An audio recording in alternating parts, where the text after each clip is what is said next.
전쟁과 인플레이션, 식량 부족 등의 현상이 나타나면서 세계 경제는 현재 위기에 직면해 있습니다. 세계 각국은 위기를 극복하기 위해 힘을 모으기보다는 자국의 성장과 이익을 위해 더 노력하고 있습니다. 각국의 이러한 움직임은 당연한 것이겠지만 점점 더 심해지는 국가 간 의견 충돌로 세계 질서가 무너지고 있는 모습입니다. 자세한 내용 전해드리겠습니다. 제2차 대전 이후 국제 경제 질서에서 주목할 점은 심각한 위기에 처했을 때 세계 각국 정부가 발휘해온 유연성입니다. 1970년대의 스태그플레이션과 근본 위제 종식, 1990년대의 아시아 외환 위기, 2008년 금융위기에 이르기까지 주요 경제국은 협력책을 찾는 데 있어서 놀랄만큼 뛰어난 모습을 보였습니다. 운이 따라준 부분도 어느 정도 존재하겠지만 이번 위기에서는 그러한 운이 따라주지 않을지도 모릅니다. 러시아와 우크라이나의 전쟁, 인플레이션, 세계적인 식량 및 에너지 부족, 미국의 자산 버블 붕괴, 중국의 부동산 버블 붕괴, 개도국의 채무 위기, C19 사태로 꼬리를 무는 봉쇄 조치와 글로벌 공급망 문제 등 부정적인 요소가 연쇄적으로 발생하면서 세계 경제가 심각한 위기 상황에 내몰리고 있는 모습입니다. 이러한 상황이라면 세계 각국이 서로 협력해 해결하는 것이 급선무이겠지만 그러한 기운은 찾아볼 수 없는 상황입니다. 아이러니하게도 세계 각국이 서로 협력하는 것에 소극적인 것은 대체로 과거의 성공의 원인이 있다고 할 수 있습니다. 여러 위기에 대처하고 혼란을 극복하고 세계적인 성장 궤도를 회복할 수 있게 됨에 따라 이전보다 많은 나라가 부유해진 탓에 영향력도 커져 각자 자국의 이익을 주장하게 되었습니다. 경제보다 영토나 이념적 목표를 우선시하는 나라도 있습니다. 그 결과 국가 간의 공통된 의견을 정리하는 것은 거의 불가능해졌습니다. 이번 위기에서 세계는 일치단계라는 방안을 찾는 것이 아니라 경합적이고 부분적인 대응을 쏟아낼 수밖에 없는 상태에 놓여 있습니다. 대표적인 예는 지난 6월 12일에서 17일에 제네바에서 개최된 세계무역기구 강요회의입니다. 세계무역기구는 164개 회원국의 만장일치가 필요하다는 원칙 때문에 어떤 합의도 도출해내지 못했습니다. 예를 들면 여전히 C19 백신 특허권 일시 포기를 실현하는데 어려움을 겪고 있습니다. 또한 전 세계 바다에서 수산 자원 남획을 일으킬 수 있는 어업 보조금 억제 방안에 대해서도 20년 넘게 협상이 이어지고 있습니다. 과거 WTO는 무역의 룰을 만들거나 분쟁 해결을 위해 노력했지만 현재 발생하고 있는 세계 공급망 문제 해소에는 도움이 되지 못하고 있습니다. 식량 위기에 대한 효과적인 대응도 마련하지 못하고 있습니다. 우크라이나와 러시아로부터 곡물 수출이 끊기는 가운데 이미 20개 이상의 국가가 자국 내 공급 확보를 우선으로 수출 제한을 시행하고 있습니다. 1998년경부터 시작된 국경을 넘는 전자상거래에 대한 관세 유예 조치에 대해서도 잠정적인 합의만 했을 뿐이며 인도나 남아프리카 등은 부정적인 자세를 유지하고 있습니다. 물론 언제까지나 같은 체제나 기관이 효과를 발휘한다는 것도 아닙니다. 세계 각국은 기존 조직의 낡고 미흡한 대응을 개선하기 위해 창의적으로 새로운 협력의 길을 찾으려 노력했습니다. 예를 들어 1970년대에도 오늘날의 난제 못지않게 위험한 정세가 있었습니다. 치솟는 인플레이션, 베트남전, 중동전, 석유 파동으로 인한 세계적인 에너지 가격 급등, 브레튼 우주 체제 하에 근본 위제 붕괴, 미 정계를 뒤흔든 워터게이트 사건 등이 맞물리면서 세계적으로 불안정한 상황과 저성장 시대가 초래됐습니다. 각국 정부는 처음에 이들 문제에 대처하기 위해 충분히 협조하지 못했습니다. 일각에서는 이제 서구식 자본주의로는 정치도 행정도 경제위기에 대처할 수 없는 것 아니냐는 정통성의 위기가 거론되기도 했습니다. 하지만 1971년에 미국의 닉슨 정권이 금과 달러의 교환을 정지한 것을 계기로 서방 주요국의 재무장관들은 머리를 맞대고 논의하기 시작했습니다. 새로운 통화제도 구축을 위해 노력하는 모습을 보였습니다. 그 노력이 결실을 맺어 1975년 첫 선진국 정상회의가 열린 것이었습니다. 정상들은 각국의 침체된 경제를 살리기 위해 서로 보강할 수단을 찾는 것을 과제로 삼았습니다. G6 회의는 이후 캐나다가 합류하면서 G7이 되었고 서방 주요 경제국 사이에서 완만한 조정기구로 오늘날까지 계속되고 있습니다. 러시아도 G7 정상회의에 포함시켜 G8이 되려 했지만 러시아가 2014년에 크림반도를 강제 병합하면서 제외되었습니다.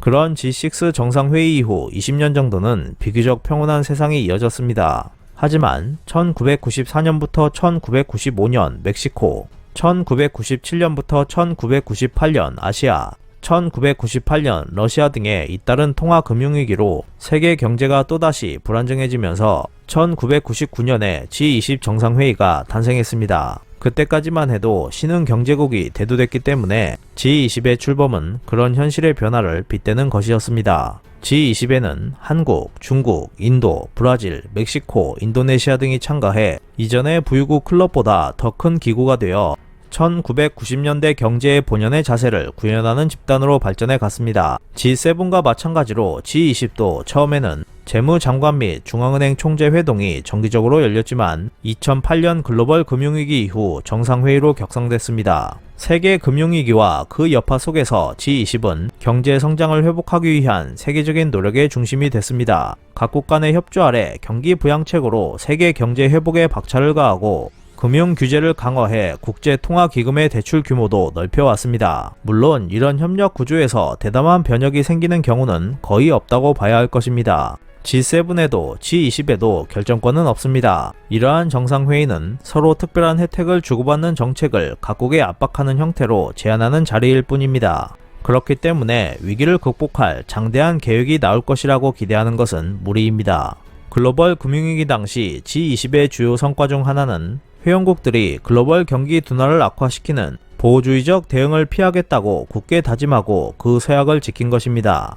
이러한 성과는 나라끼리 대립하거나 적극적으로 서로의 경제적 이익을 훼손하는 것보다 나았습니다. 그렇다면 WTO가 만장일치 규칙 때문에 꼼짝 못하고 G7이나 G20도 유효성을 잃으면 다음은 어떤 그룹이나 조직이 구원의 손길을 내밀 것인지 궁금해집니다. 유감스럽게도 답은 없습니다. 연쇄적으로 발생하고 있는 이번 위기에 있어서 글로벌 공조는 어렵다고 봐야 할 것입니다. 미국과 동맹국들은 광범위한 제재로 러시아 경제에 타격을 주기 위해 적극 나섰고, 이에 반발한 러시아는 흑해 항구를 봉쇄하며 우크라이나의 곡물 수출을 가로막았습니다. 이로써 G20은 분열되었고 힘을 잃었습니다.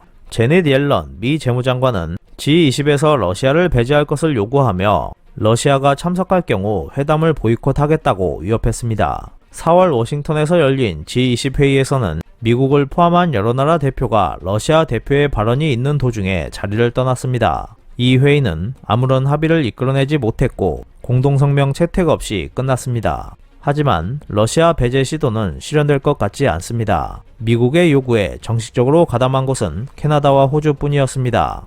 올해 정상회의 개최국인 인도네시아는 11월 개최 예정인 회의에 러시아를 초빙한 바 있습니다. 러시아가 참가하기만 하면 G20은 쓸모없는 모임이 될 것이지만 러시아를 배제하면서 세계 경제를 강화하겠다는 말을 듣는 나라도 거의 없습니다. 대표적으로 중국 같은 경우는 러시아와 경제 관계를 더욱 강화하고 있는 모습을 보이고 있고, 자급자족 체제를 강화하면서 미래에 발생할지도 모를 서방 국가들의 제재에 대비하려 하고 있습니다. 반면 G7 국가들은 러시아 제재 강화 수위에 대해 이견을 보이고 있긴 하지만 그 어느 때보다 결속을 다지고 있습니다. 이는 결코 작은 성과가 아닙니다. G7 국가들은 여전히 세계 경제의 절반 가까이를 차지하고 있고 첨단 기술 개발에서도 세계를 이끌고 있습니다. 미국과 유럽은 철강, 알루미늄, 항공기, 무역 논쟁을 과거의 일로 여기고 있습니다. 이것도 훌륭한 성과라고 할 수 있습니다. 하지만 현재 일어나고 있는 복합적인 위기는 너무 커서 G7만으로 대응할 수 있는 범위를 넘어섰습니다.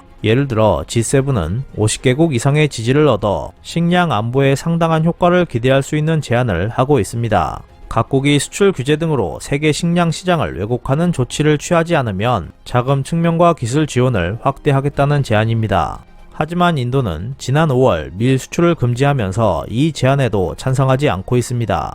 또한 인도는 빈곤국이 농업 부분의 작업률을 높일 수 있도록 강대국이 잉여 재고를 제공하겠다는 제안에도 저항하고 있습니다. 조 바이든 미국 대통령은 큰 동의를 얻어낼 수 있을 만한 방침으로 각국과 광범위한 협력 체제를 구축하려고 노력하고 있습니다. EU와는 수출 규제와 데이터 공유, 전략적으로 중요한 기술 보호 강화 등의 문제에 협조할 수 있도록 어려운 조정을 이어가고 있습니다. 지난 5월에 방한한 바이든 대통령은 한국, 일본, 인도를 포함한 새로운 인도-태평양 경제체제를 출범시켰습니다. 아직 자세한 내용은 나오지 않았지만 이 틀은 디지털 무역과 탈탄소화, 세제 조정 등에서 협력 촉진을 목표로 하고 있습니다. 6월 초 로스앤젤레스에서 미주 기구 정상회의를 열어 같은 의제를 포함한 경제 번영을 위한 미주 파트너십 구상을 발표했습니다. 다만 이 회의에서는 브라질에 이은 중남미 제2의 경제대국 멕시코가 참석하지 않았습니다. 멕시코 대통령은 바이든 정부가 쿠바, 베네수엘라, 니카라과를 배제하자 회의를 보이콧했습니다. 하지만 이러한 대처도 현재 위기에 대응하기에는 불충분합니다. 지금까지 있었던 위기에서 세계 주요국 정부는 저마다의 차이를 극복하고 확실한 대응책을 내놓을 수 있었습니다. 하지만 이번에는 그러한 움직임을 전혀 찾아볼 수 없었습니다. 이러한 협력 관계의 붕괴는 이번 일련의 위기가 초래한 가장 영속적이고 우려스러운 영향일지도 모릅니다. 아직까지 일련의 혼란이 세계 무역 전체에 큰 타격을 준 모습은 없습니다. 식량이나 에너지 등의 분야는 혼란스럽긴 하지만 작년 무역액은 기록적인 수준이었습니다. 하지만 이번 위기로 세계 주요 경제국들이 품고 있던 확신은 무너졌습니다. 이전까지는 서로 어떤 차이가 있든 경제 성장과 안정을 가장 중요하게 여긴다는 점에서 일치했고 목표 달성을 위해 가능한 한 협력할 수 있다고 믿었습니다. 하지만 이번에는 지휘자를 어디에서도 찾아볼 수 없는 상황이 되었습니다. 국가 간 경쟁이 치열해지고 있는 상황에서 앞으로 세계 경제가 어떤 방향으로 흘러갈지 귀추가 주목되고 있습니다. 이상 피커TV였습니다.